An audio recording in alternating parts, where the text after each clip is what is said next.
নমস্কার বন্ধুরা, Prius cooking ব্লগে আপনাদের সবাইকে আবারও একটা নতুন রেসিপিতে স্বাগত জানাই।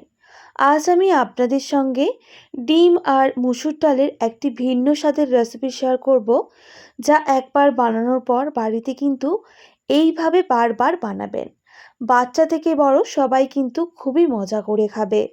তো চলুন আজকের রেসিপি আমরা দেখে নিই। এর জন্য আমি বেশ বাটি মাপ করে হাফ বাটি মুসুরির ডাল নিয়েছি। আর বন্ধুরা, ডালগুলো 3 থেকে 4 বার জল পাল্টে পরিষ্কার করে ধুয়ে নিয়েছি। এরপর আমি ডালটা সেদ্ধ করে নেব। তার জন্য কড়াইয়ের মধ্যে ধুয়ে রাখা ডাল আর পর্যাপ্ত পরিমাপ জল, স্বাদ মতো লবণ দিয়ে ঢেকে সেদ্ধ করে নিচ্ছি। তবে এখানে বেশি কিন্তু জল দেওয়া যাবে না। জলটা যতটাই পরিমাপ দেবেন সেদ্ধ হওয়ার মতোই দিলে হবে। তাই আমি ওই বাটির মাপ করেই হাফ বাটি জল দিয়েছি। গ্যাসের ফ্লেমটা লো টু মিডিয়ামে রেখে দিয়েছি। আর দেখুন এদিকে আমি এখানে 4টে মিডিয়াম সাইজের পেঁয়াজের খোসা ছাড়িয়ে নিয়েছি। আর পেঁয়াজগুলো দেখুন একদম সরু সরু করে কেটে নিচ্ছি। এই রেসিপিতে আমি পেঁয়াজ ব্যবহার করব, তাই পেঁয়াজগুলোকে কেটে নিচ্ছি। তো বন্ধুরা, আপনারা চাইলে পেঁয়াজের পরিমাপটা অবশ্যই কমিয়ে বাড়িয়ে নিতে পারেন। তবে পেঁয়াজটা একটু বেশি দিলে কিন্তু এই রেসিপিতে মন্দ লাগে না। ওইদিকে পেঁয়াজ কাটা হয়ে গেছে। আর বেশ কিছুক্ষণ পর আমি ডালগুলো দেখে নেব, অনেকটাই সেদ্ধ হয়ে এসেছে আর সঙ্গে কিন্তু জলও অনেকটাই রয়ে গেছে। আমি কিন্তু এবার গ্যাসের ফ্লেমটা হাই করে আরও 3 থেকে 4 মিনিট এইভাবেই ফুটিয়ে নেব। তাহলে জলটা কিন্তু শুকনো হয়ে যাবে। তো বন্ধুরা, এদিকে ডালটা শুকনো হতে থাক, মানে জলটা শুকনো হতে থাক। আর ওদিকে আমি ফ্রাইং প্যানটা বসিয়ে দেব। ফ্রাইং প্যান বসিয়ে দেওয়ার পর দিয়ে দেবো পর্যাপ্ত পরিমাপ সর্ষের তেল। তেল খুব ভালো করে গরম হয়ে গেলে দিয়ে দেব 2টো শুকনো লঙ্কা। প্রথমে শুকনো লঙ্কাগুলো একটু ভালো করে ভেজে নিতে হবে। তো বন্ধুরা, বেশ কিছুক্ষণ ভেজে নিয়েছি। শুকনো লঙ্কাগুলো দেখতেই পাচ্ছেন ভাজা হয়ে এসেছে। এবার তেল ঝরিয়ে লঙ্কাগুলো নামিয়ে নিতে হবে।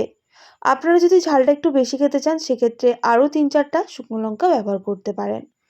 এরপর দেখুন লঙ্কা ভেজে নিয়েছি। এবার দিয়ে দেব 4 থেকে 5 কোয়া রসুন, একদম ছোট ছোট করে কেটে নিয়েছিলাম। ওই রসুনগুলো ভেজে নেব। আপনারা চাইলে গোটাও ভেজে নিতে পারেন, তবে কেটে দিয়েছি এই কারণে খুব তাড়াতাড়ি ভাজাও হয়ে যাবে আর সুসেদ্ধও হয়ে যাবে। তাই গ্যাসের ফ্লেমটা লো টু মিডিয়ামে রেখে বেশ কিছুক্ষণ রসুনগুলোকে ভেজে নিচ্ছি।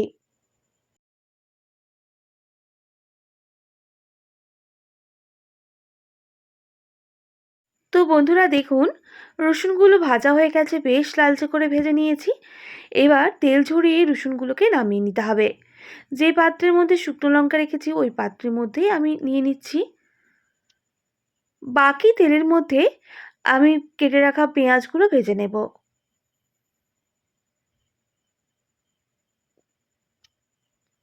তো গ্যাসের ফ্লেমটা হাই রেখে পেঁয়াজগুলোকে বেশ 2 থেকে 3 মিনিট সময় নিয়ে একটু লালচে করে ভেজে নিতে হবে।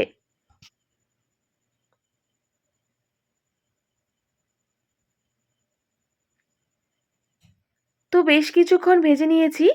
দেখুন পেঁয়াজগুলো বেশ লালচে হয়ে গেছে। এই রকমভাবেই পেঁয়াজগুলো ভেজে নিতে হবে। এবার পেঁয়াজগুলো নামিয়ে রাখছি। আবারও ওই ফ্রাইং প্যানের মধ্যে দিয়ে দেব সামান্য পরিমাপ সর্ষের তেল। আমি আজকে সম্পূর্ণ রেসিপি সর্ষের তেল দিয়ে করছি। আপনারা চাইলে সাদা তেল দিয়েও করে নিতে পারেন। এবার নিয়ে নিচ্ছি 2টো ডিম। আমি ডিমগুলো ফাটিয়ে ওই ফ্রাইং প্যানের মধ্যেই নিয়ে নিচ্ছি। ডিমের মধ্যে দিয়ে দেব পরিমাণ মতো লবণ।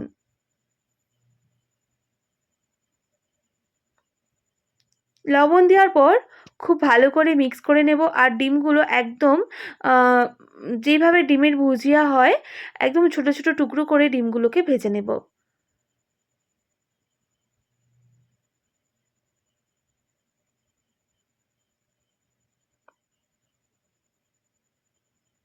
তো দেখুন বন্ধুরা, একদম ছোট ছোট করে চূর্ণ করে নিচ্ছি, যাতে ডিমের প্রত্যেকটা অংশ ছোট ছোট টুকরো হয়ে যায়। তো আমি দেখতেই পাচ্ছেন ফ্রাইং প্যানে গ্যাসের ফ্লেমটা লো টু মিডিয়ামে রেখে স্প্যাচুলা দিয়ে ডিমগুলোকে আরও ভেঙে নিচ্ছি। আর বেশ কিছুক্ষণ এইভাবে ডিমগুলোকে ভেজে নিতে হবে।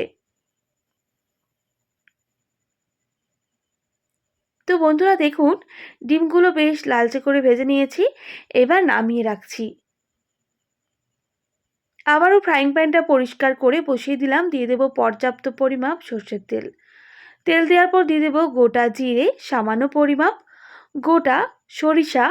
আমি এখানে কালো সরিষা ব্যবহার করছি, আপনারা চাইলে হলুদ সরষে কি সাদা সরষেও ব্যবহার করে নিতে পারেন। দিয়ে দেবো 1 টিস্পুন কাশ্মীরি লঙ্কার গুঁড়ো কালারের জন্য। দিয়ে দেবো 1/2 টিস্পুন জিরে গুঁড়ো। এবার গোটা মশলার সাথে গুঁড়ো মশলাগুলো একটু ভেজে নেব। তবে এই সময় গ্যাসের ফ্লেমটা একদম লোতে করে দিয়েছি। এবার সেদ্ধ করে রাখা দেখুন ডালগুলো দিয়ে দিচ্ছি। তো বন্ধুরা, ডালগুলো দেখেই বুঝতে পারছেন অনেকটাই কিন্তু শুকনো হয়ে এসেছে। এইভাবে আরও বেশ কিছুক্ষণ এই গুঁড়ো মশলা আর গোটা মশলার সাথে ভেজে নেব। তাই দেখুন গ্যাসের ফ্লেমটা হাই রেখে সমস্ত ডাল অ্যাড করে নিয়েছি আর সব কিছু খুব ভালো করে মিক্স করে নিচ্ছি। আর বেশ কিছুক্ষণ এইভাবে একটু ভেজে নেব।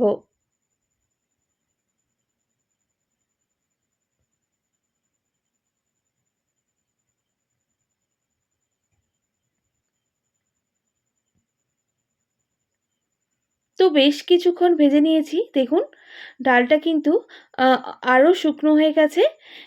এবার কিন্তু আমি গ্যাসের ফ্লেমটা অফ করে আরও বেশ কিছুক্ষণ রান্না করব না, ঠান্ডা করে নেব। তাহলে দেখবেন এই ডালগুলো আরেকটু শক্ত হয়ে যাবে।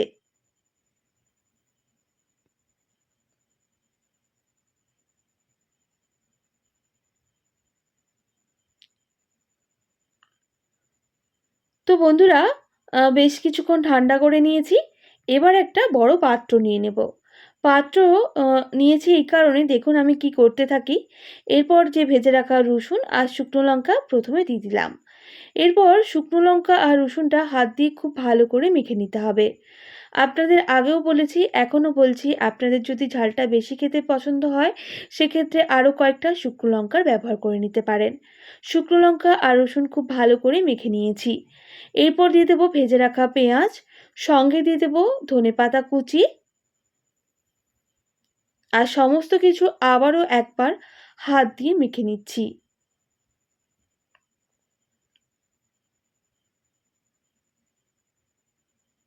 সব কিছু ভালো করে মেখে নেওয়ার পর দিয়ে দেবো ভেজে রাখা ডিম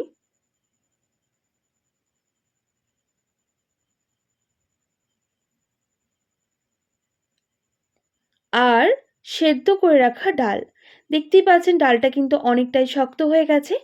এবার সমস্ত কিছু উপকরণ খুব ভালো করে মেখে নিতে হবে। তবে ডালটা আরেকটু ঠান্ডা হলে ভালো হতো, একটু কিন্তু গরম রয়েছে তাই মাখাতে একটু অসুবিধে হচ্ছে। তো দেখুন আমি কিন্তু ঠান্ডা করে নেওয়ার পর ডাল আর সমস্ত কিছু খুব ভালো করে মেখে নিয়েছি। মুসুর ডাল আর ডিমের দুর্দান্ত রেসিপি একেবারেই রেডি। এরপর ভাত কিংবা রুটির সাথে পরিবেশন করুন এই মুসুর ডাল আর ডিমের রেসিপি। খেতে এতটাই দুর্দান্ত হয় যে বাচ্চা কিংবা বড় সবাই কিন্তু আঙুল চেটে খাবে আর এইভাবে কিন্তু বাড়িতে বারবার বানানোর জন্য রিকোয়েস্ট করবে। আশা করছি আজকের রেসিপি আপনাদের ভালো লেগেছে। ভালো লেগে থাকলে অবশ্যই একটি like, comment, share and subscribe করে দেবেন। পাশে থাকা বেল আইকনটিও প্রেস করে দেবেন। তাহলে নিত্য নতুন রান্নার ভিডিওগুলি আপনাদের কাছে পৌঁছবে। আজকের মতো এতটাই। আবার নতুন কোনো রেসিপি নিয়ে আপনাদের সঙ্গে দেখা হচ্ছে। আপনারা ভালো থাকবেন, সুস্থ থাকবেন আর এতক্ষণ আমার সঙ্গে থাকার জন্য আপনাদের সবাইকে অনেক ধন্যবাদ।